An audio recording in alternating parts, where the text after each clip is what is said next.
नमस्कार, आप देख रहे हैं टीकेएन हेडलाइंस प्रस्तुत द्वारा 10 बड़ी खबरें। और आज हम आपको बताएंगे मध्य प्रदेश में ओलों और बारिश से हो रही तबाही, जहां कई जिलों में मौसम का कहर जारी है। इसके अलावा सागर में लव जिहाद के आरोपों को लेकर एक सनसनीखेज मामला सामने आया, जिसमें एक आरोपी ने फर्जी हिंदू बनकर मंदिर तक पहुंचाया। हम आपको बताएंगे कि पराली जलाने से मध्य प्रदेश की जमीन कैसी बंजर हो रही है। और मुख्यमंत्री मोहन यादव ओमकारेश्वर में शंकराचार्य उत्सव के समापन में शामिल होने पहुंचे।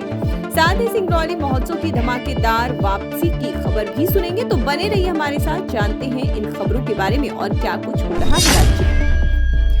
मध्य प्रदेश में सक्रिय साइक्लोनिक सर्कुलेशन के चलते बीते 6 दिनों से बारिश और ओलों का कहर जारी है। भिंड और मुरैना में तेज हवाओं के साथ झमाझम बारिश ने जनजीवन प्रभावित किया। बिजली भी ठप रही। डिंडौरी समेत 25 जिलों में मौसम बदला रहा। तापमान में भी गिरावट आई है। आज छिंदवाड़ा, सिवनी, मंडला, पाडुरना और बालाघाट में ओलावृष्टि की चेतावनी जारी की गई है। सागर में लव जिहाद का सनसनीखेज मामला सामने आया है। फरहान मकरानी ने इंस्टाग्राम पर नमन बनकर हिंदू युवती से दोस्ती की, मंदिर ले जाकर तिलक लगाया, शादी का झांसा देकर किया दुष्कर्म और अब धर्म परिवर्तन का दबाव डालने पर एफआईआर दर्ज। फरहान और साथी रोहित के खिलाफ केस। मध्य प्रदेश के खेतों में नरवाई जलाने से मिट्टी की ताकत तेजी से घट रही है। 8000 सैंपलों में से 1700 में से 20 से 44% तक उर्वरा शक्ति खत्म हो चुकी है। जहां पहले 1 एकड़ में 10 क्विंटल पैदावार होती थी, अब सिर्फ 5.5 क्विंटल बची है। नर्मदापुरम से इंदौर तक 8 जिलों में हालात सबसे गंभीर पाए गए हैं।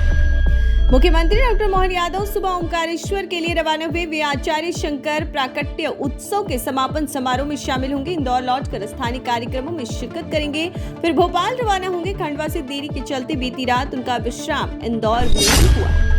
24 से 27 मई तक होगा सिंगरौली महोत्सव और नगर गौरव दिवस का आयोजन। स्थानीय व बाहरी कलाकार मंच पर दिखाएंगे अपना हुनर। ऑडिशन 13 से 14 मई को हेल्पलाइन नंबर 9424745886 और गूगल फॉर्म भरना होगा अनिवार्य। बॉलीवुड कलाकारों की प्रस्तुति पर जल्द होगा अंतिम फैसला। इंदौर सराफा बाजार में सोना 1100 और चांदी 500 रुपए टूटी। लगातार तीसरे दिन रही गिरावट। अमेरिका में मंदी के संकेत और व्यापार समझौते की उम्मीद ने निवेशकों की धारणा बदली। अब सोना 95,700 और चांदी भी 95,700 रुपए के स्तर पर आ गई है। ज्वेलर्स मानते हैं अगर मंदी गहराई तो कीमतों में और गिरावट संभव। सिंगरौली के चितरंगी ब्लॉक की बसाही पंचायत की हरिजन बस्ती में भीषण जल संकट। करीब 100 लोग रोजाना 2 किलोमीटर दूर जंगल से पीने का पानी लाने को मजबूर है। महिलाएं बच्चों को गोद में उठाकर सिर पर बाल्टी ढो रही हैं। न हैंडपंप है न कुआं। सालों से शिकायतों के बावजूद सरकार अब तक सोई है, समाधान अधर में है। विदिशा में शुक्रवार को सुबह 9:30 बजे से दोपहर 1:30 बजे तक बिजली गुल रहेगी। Haripura, Khiriya, police line, royal city जैसे इलाके होंगे प्रभावित। प्री मानसून मेंटेनेंस के चलते कंपनी ने नागरिकों से सहयोग की अपील की है। जरूरत पड़ने पर बिजली कटौती का समय घटाया या बढ़ाया जा सकता है। जोरा के सरकारी कॉलेज में बीएससी परीक्षा के दौरान मचा हड़कंप, जब एक छात्रा दूसरे की जगह पेपर देती पकड़ी गई। अपर तहसीलदार की रैंडम चेकिंग में खुला राज। नाम पूछने पर घबराई छात्रा ने मानी गलती। अब परीक्षा नियामक प्राधिकरण कर रहा है कार्रवाई की तैयारी। शिक्षा व्यवस्था में ऐसी लापरवाही पर उठे सवाल।